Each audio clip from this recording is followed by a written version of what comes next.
మన విషయం మీ డాడీతో చెప్పడానికి భయంగా ఉందా? అయితే ఈ జన్మకు మనం పెళ్లి కాకుండా ఇలా ఉండిపోతున్నానా? లేక భయంతో నువ్వు చెప్పలేక ఎప్పుడో ఎవనో ఆయన తీసుకొచ్చి కట్టబెడితే? కిషోర్, ఏమిటా మాటలు? ప్రేమించిన నిన్ను కాక ఇంకొకరిని చేసుకుని నేను బ్రతకలను అనుకున్నావా? ఈ జన్మకి నిన్ను తప్ప ఇంకెవ్వరిని పెళ్లి చేసుకోను. తప్పనిసరి అయితే నా ప్రాణాలైనా ఇస్తాను కిషోర్. పద్మ, ప్రేమించిన మనిషి గురించి డాడీతో చెప్పడానికి భయం ఎందుకమ్మా? అన్నయ్య, పోనీ డాడీతో చెప్పడానికి భయం అయితే ఈ అన్నయ్యతో చెప్పొచ్చుగా. మీరు పద్మ అన్నగారా? అవును. అంటే లాయర్ రాజా కదూ? ఎస్. నమస్తే. నమస్తే. మీ గురించి పద్మ ఎప్పుడు చెప్తూ ఉంటుంది. పద్మ ఈ విషయం నాకెప్పుడు చెప్పలేదు. అయినా నీ ఫేమును గురించి మీ ప్రేమను గురించి నాకు బాగా తెలుసు. అరే, ఇన్ని విషయాలు ఎలా తెలుసుకున్నారు? చిట్టి చెల్లెలు క్షేమాన్ని 1000 కళ్ళతో కనిపెడుతున్న అన్న అన్ని విషయాలు తెలుసుకుంటాడు. పద్మ, నువ్వేం భయపడకమ్మా. నాన్నగారితో ఈ విషయం నేను చెప్తాను. అతని పేరేమిటి? పేరు కిషోర్ కుమార్. పేరున్న పాటగాడి. ఆటగాడిగా పేరేనా? వేరే ఇంకేమైనా ఉన్నవాడు? పెద్దగా ఉన్నవాడు కాదు, కానీ మనసున్న మంచి మనిషి. నీకు అతని గురించి విన్నాను, తెలుసుకున్నాను. వాళ్ళు ఎంత గాఢంగా ప్రేమించుకున్నారు? ఒకరి కోసం ఒకరు ఎంతైనా త్యాగం చేసుకునేటంత. అయితే నేను అతన్ని కలిసి మాట్లాడి చెప్తాను. Okay.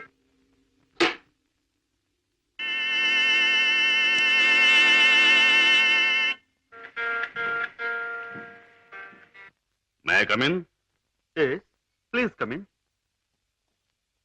You are mister Kishore, I suppose. మీరు? I'm Shashibhushan Rao, multi millionaire, business magnate and Padma's father. నమస్తే. మీరు ఇలా వచ్చినందుకు చాలా సంతోషంగా ఉంది. ప్లీజ్ కూర్చోండి సార్. ఎక్కడ కూర్చోవాలి? మా ఇంటి నౌకరు కూడా కూర్చోడానికి సందేహించే ఈ సోఫాలోనా?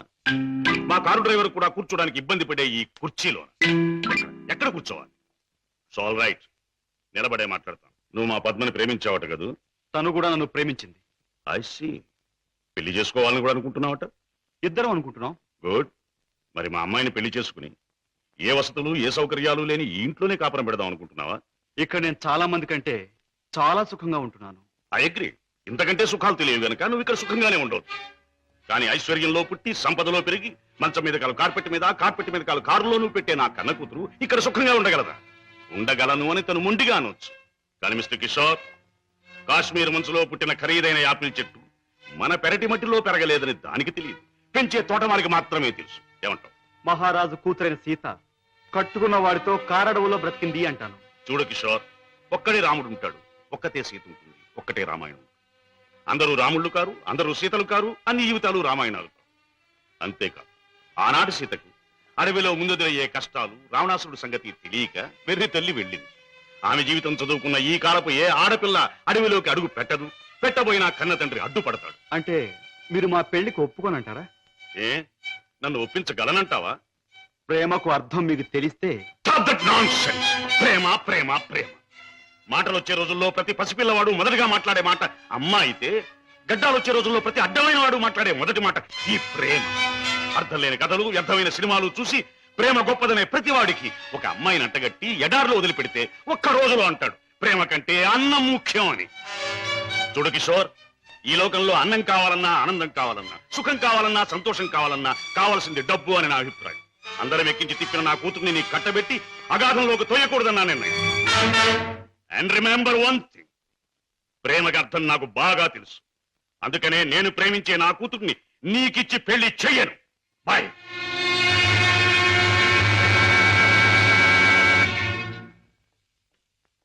డాడీ, కిషోర్ని కలిశారా? ఎస్. అన్ని విషయాలు మాట్లాడారా? ఎస్. పెళ్లి ముహూర్తం నిశ్చయించారా? ఎస్, నిర్ణయించాను. రాజా, నేను ఇవాళ అర్జెంటుగా హాంకాంగ్ పెడుతున్నాను. వారం రోజుల్లో తిరిగి వస్తాను. నేను వచ్చిన 2వ రోజునే పద్మకి పెళ్లి. బట్ వన్ థింగ్, పద్మ పెళ్లి జరిగేది కిషోర్తో కాదు, నా స్నేహితుడైన కోటీశ్వరుని కొడుకుతో. డాడీ, ఎస్, ఇది నా తుది నిర్ణయం. It's final.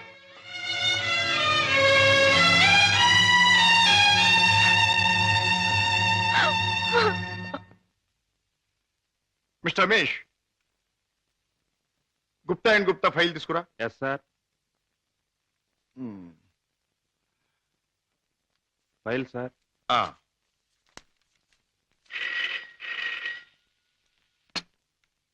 Hello, Raja speaking. నేనే అన్నయ్య. దురదృష్టవంతురాలైన నీ చెల్లెలు పద్మని. అన్నయ్య, పసితనంలో నా తొలి పలుకులు నువ్వు విన్నావు. ఇప్పుడు నా తుది పలుకులు వింటున్నావు. అమ్మా ఏమిటమ్మా నువ్వు మాట్లాడేది? తుది పలుకులు అంటున్నావు ఏమిటమ్మా? అంటే ఇవి నేను పోయే ముందు చెప్పే ఆఖరి మాటలన్నయ్య. ఇంకొంతసేపట్లో నేను చావబోతున్నాను. ఏమిటి పద్మ నువ్వు అనేది? తమాషాగా మాట్లాడుతున్నావా? లేదన్నయ్య, నిజమే చెప్తున్నాను. కోరుకున్న మనిషికి చేరువ కాలేను నేను అందరికీ దూరంగా వెళ్ళిపోతున్నాను. నా ముందు ఎన్నో నిద్ర మాత్రలున్నాయి. అంత పని చేయొద్దమ్మా. నా మీద నీ గౌరవం ఉంటే ఆ నిద్ర మాత్రం ముట్టుకోకమ్మా. డాడీకి చెప్పి నీకు కిషోర్కి పెళ్లి నేను జరిపిస్తానమ్మా. నా మాట నమ్మమ్మా, నా మాట నమ్ము. లేదన్నయ్య, డాడీ నా ఇష్టానికి ఒప్పుకోరు. ఆయన ఇష్టానికి నా మనసు అంగీకరించదు. అందుకే అమ్మ దగ్గరికి వెళ్ళిపోతున్నానన్నయ్య. నా గొంతులోకి మరికొన్ని మాత్రలు వెళ్ళిపోతున్నాయి. పద్మ పద్మ వద్దమ్మా, అంత పని చేయకమ్మా. నువ్వెక్కడి నుంచి మాట్లాడుతున్నావమ్మా? ఇంటి దగ్గర నుంచేనా? కాదన్నయ్య, ఇంట్లో అయితే చచ్చేటప్పుడు కూడా డాడీకి భయపడుతూ చావాలి. అందుకే ఊళ్ళో లేని ఒక స్నేహితురాలింటికొచ్చి. రమేష్, సార్, నువ్వు పక్క ఫ్లాట్కి వెళ్ళి ఎక్స్చేంజ్ ఫోన్ చేసి ఏ అడ్రస్ నుంచి ఈ ఫోన్ కాల్ వచ్చిందో తెలుసుకో. అమ్మా నువ్వు చావడం తప్పమ్మా. భగవంతుడు ఇచ్చిన బ్రతుకు చివరిదాకా బ్రతకాలమ్మా. కొన్ని బ్రతుకులు సవ్యంగా అంతమవక ఇలా అర్థాంతరంగా పోతూనే ఉంటాయి. చెల్లెమ్మా address sir. Padma Padma mister Raja, మీ చెల్లెలికి ఏమీ ప్రమాదం లేదు. స్టమక్ వాష్ చేసి గండం నుంచి బయటపడేట్టు చేశాం. స్పృహ వచ్చింది, వెళ్ళి చూడొచ్చు. Thank you very much. ఎంత సాహసం చేశావు. నిన్ను రక్షించుకోలేకపోతే ఈ అన్న జీవితాంతం కుమిలి కుమిలి బాధపడేవాడు. నన్నెందుకు రక్షించావయ్యా? ఎందుకు? కిషోర్తో నీ పెళ్లి జరిపించి నీ జీవితం కలకల్లాడుతూ ఉండేటట్టు చేయటానికి. అన్నయ్య, అవును, డాడీ రాకుండానే దగ్గరుండి మీ పెళ్లి జరిపించడం. మూడు ముళ్ళు పడ్డాక ఆయన వచ్చినా మీతో రాజీ పడక.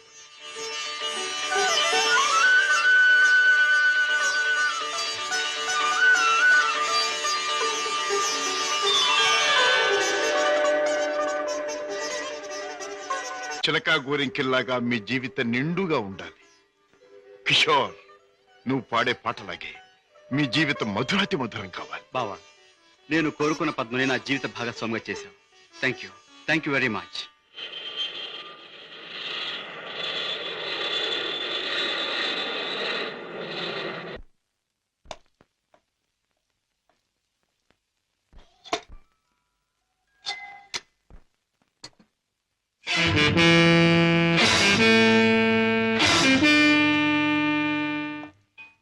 రాజా, డాడ్, పద్మ ఇక్కడ.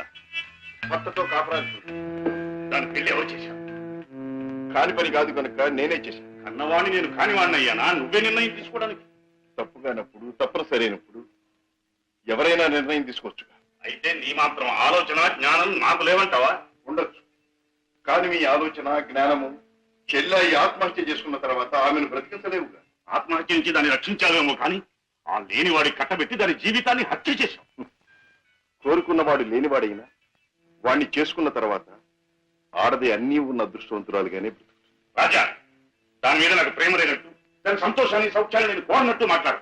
దాన్ని ఐశ్వర్యంలో పెంచారు గనక, ఐశ్వర్యంలో ముంచారు గనక ఐశ్వర్యవంతుడి చేతిలోనే ఉంచాలనుకున్నాను. అంతేగాని డాడీ, ఆడదాని ఐశ్వర్యం అంతా ఆవిడ ఐదో తనవి. కట్టుకున్నవాడు పెట్టిన బొట్టు, కట్టిన తాలి బొట్టు, తొడిగిన గాజులు, ఉంచుకున్న పూలు, మీరు చెప్పిన ఐశ్వర్యాలన్నిటికంటే గొప్ప. మా చెల్లెలకి అన్నీ ఉంది, అంతకంటే ఇంకేం కావాలి? రాజా, నీకు అన్నీ ఉన్నాయి కాబట్టి ఏం కావాలి అని ప్రశ్నిస్తున్నాను. ఏమీ లేని రోజులు కూడా అనుభవించిన వాడిని కాబట్టి ఏం కావాలో నాకు తెలుసు. జీవితంలో అడుగడుగునా పాఠాలు నేర్చుకున్న నాకు కొత్త పాఠాలు నేర్పాలనుకో. డాడీ, ఆల్ రైట్, నువ్వు చేయవలసింది నువ్వు చేశావు, నేను చేయవలసింది ఏమిటో నేను చేస్తాను. కాఫీ. డాడీ. హలో పద్మ, కులాసగా ఉన్నావా? కూర్చోండి డాడీ. పర్వాలేదు. మిస్టర్ కిషోర్, నువ్వు పద్మను పెళ్లి చేసుకోవటం నాకెందుకు ఇష్టం లేదో నీకు తెలుసు. అయినా నువ్వు చేసుకున్నావు. Anyway, wish you happy married life. Thank you sir. But నాదొక్క కోరిక. ఏమిటది? ఈ లోకంలో నేను నా కొడుకుని కూతుర్ని చూసుకు బతుకుతున్నా. వాడు నా ప్రాణమన్నా కళ్ళన్నా తక్కువే అవుతుంది. కారణం అంతకంటే ఎక్కువ కనుక. కిషోర్, ఆడపిల్ల కన్నవాళ్ళని, ఉన్న ఇంటిని, ఇంటి పేరుని వదులుకుని పరాయి వాడిని నమ్మి వెళ్ళిపోతుంది. అలా తమను వదిలి వెళ్లి ఆమె సుఖంగా ఉండాలని ఉన్నంతలో కట్నాలని, కానుకలని, చీరలని, సారెలని ఇచ్చి పంపుతారు కన్నవాళ్ళు. అందరు కన్నతండ్రుల్లాగే నేను కూడా నా కూతురు సుఖంగా ఉండాలని కోరుకుంటున్నాను. అయితే అందరి కన్నతండ్రుల కంటే నేను కలిగిన వాడిని కనుక, నువ్వేమీ లేనివాడివి కనుక ఇది నీకు ఇస్తున్నాను. చెక్ బుక్ నీ ఇష్టం వచ్చినంత డ్రా చేసుకో.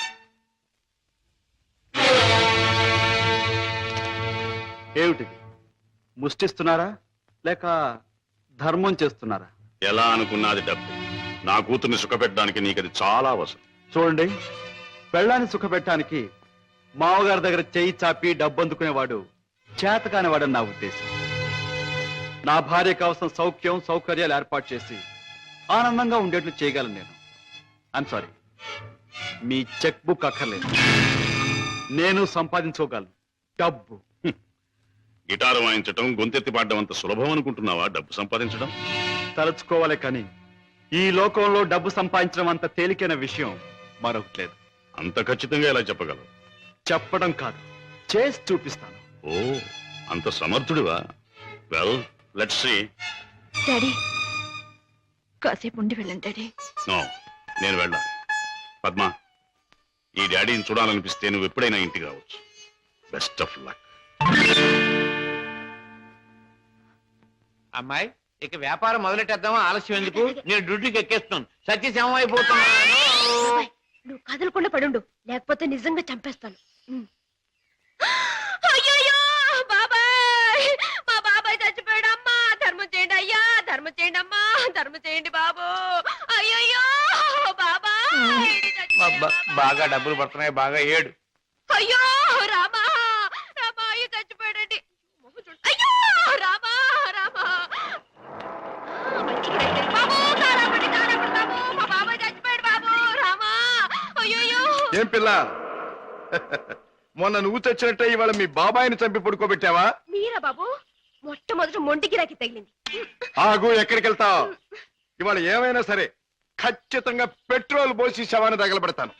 ఎవరు శవాన్ని బాబు? నీ శవాన్నే బాబాయ్. అనాథ ప్రేతానికి అగ్ని సంస్కారం చేస్తే పుణ్యం వస్తుందంటారు పెద్దలు. తగిలిస్తాను.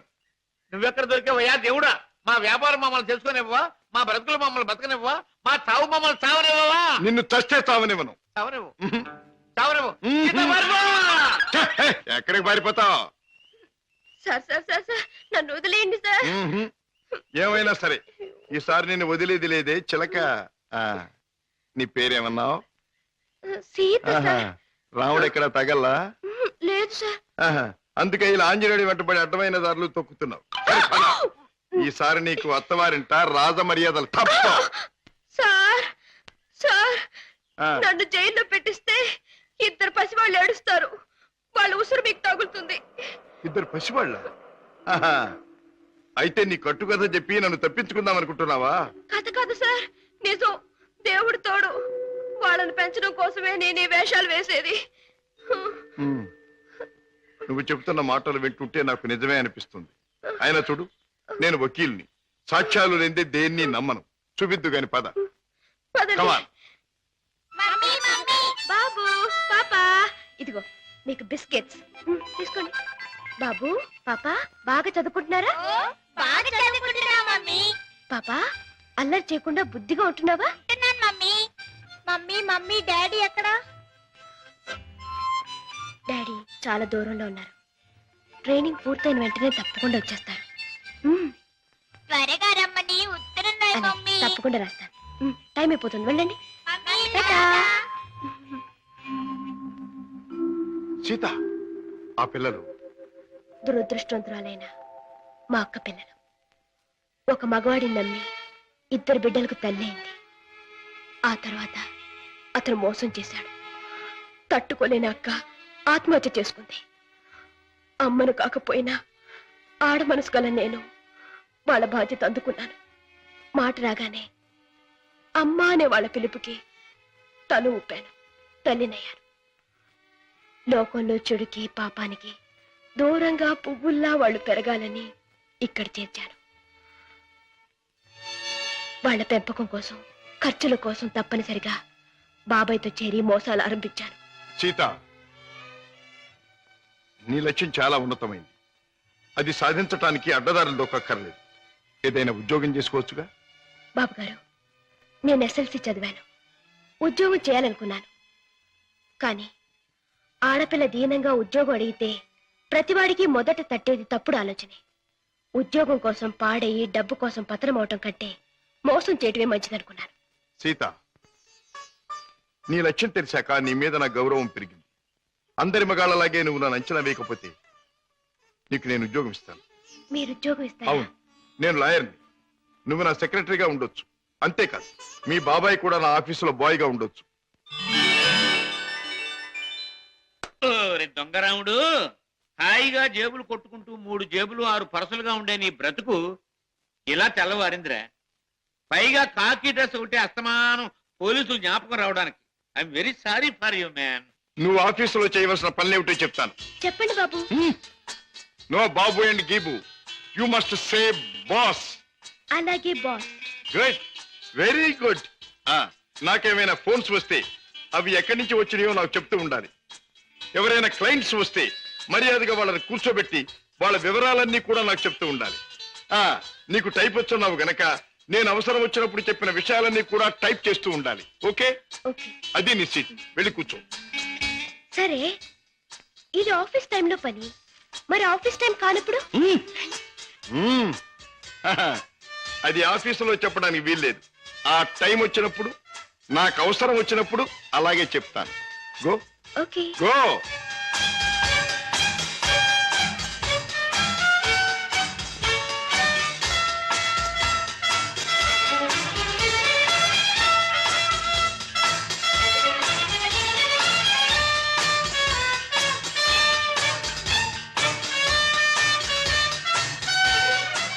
As per the proceedings and dictations of the court, it has been clearly understood that... Hello? Hi, Kishore! Congratulations, congratulations! నాకు మేనల్లుడు పుట్టాడు. ఇప్పుడే వచ్చేస్తున్నాను. Okay okay. ఒరే అల్లుడు, మేనల్లుడు, నా ముద్దుల మేనల్లుడు. ఇదిగోరా, నువ్వు వాడుకోవడానికి బొమ్మ తెచ్చాను. పోనీ టైల్. ఇదిగో రైలు ఎక్కి ఎక్కడికైనా వెళ్ళిపోవచ్చు. చూసావా పద్మ, అల్లుడికి ఆడుకునే వయసు రాకుండానే ఎన్ని బొమ్మలు తీసుకొచ్చాడు అన్నయ్య. అన్నయ్య, ఏమిటమ్మా? నువ్వు అసలు వాడికి ఇవ్వాల్సింది ఇవి కావు. మరిచ్చేది ఏమిటో చెప్పమ్మా. ఎంత కష్టపడైనా సరే తీసుకొస్తాను. ఒక బుల్లి పెళ్ళాన్ని. వెళ్ళన్నా. అన్నయ్య, ఏమిటమ్మా? డాడీ ఊళ్ళో లేరా? ఆయన సంగతి నీకు తెలుసు కదమ్మా. ఏదో లాంగ్ టూర్ కానీ స్టేట్స్ కు వెళ్ళారు. తాతగారు అయ్యారని నేనే టెలిఫోన్ లో చెప్పాను. ఓకే అమ్మ, టైం అయింది, వస్తాను. కిషోర్, నా చెల్లెలి కాపురాన్ని చూస్తుంటే నాకెంతో ఆనందంగా ఉంది. ప్రేమించే భర్త, ముద్దొచ్చే బిడ్డ, చక్కని ఇల్లు, ఇంతకంటే ఏం కావాలి? నువ్వు పూల్లో పెట్టి చూసుకుంటున్నావని కూడా తెలిసింది. I'm really very very happy. బావా, పద్మం చేసుకున్నాక నా జీవితంలో పెద్ద మార్పు వచ్చింది. ఆస్తి, అంతస్తు అన్నీ పెరిగాయి. గుడ్ కిషోర్, పుట్టిన బిడ్డ వల్ల కూడా నీకు మరింత అదృష్టం కలిసి రావాలి. I wish you all the best. పెద్దయ్య గారు, పద్మమ్మకి మగబిడ్డ పుట్టాడు. తెలుసు, రాజా ఫోన్ లో చెప్పాడు. బుల్లిబాబు ఎంతో ముద్దుగా ఉన్నాడు పెద్దయ్య గారు. పద్మమ్మ బాబుకి మీ పేరే పెట్టుకుంది. అవునయ్య గారు, మీరెక్కడున్నా ఆ పసివాడిలో మిమ్మల్ని చూసుకోవచ్చని మీ పేరే పెట్టిందిట. రామయ్య, అయ్యా. ఇదిగో ఈ డబ్బుతో బాబు కావాల్సినవన్నీ కొని తీసుకెళ్ళు. అలాగేనయ్యా. ఇదిగో తాతయ్య పంపించాడని చెప్పు. అలాగేనయ్యా.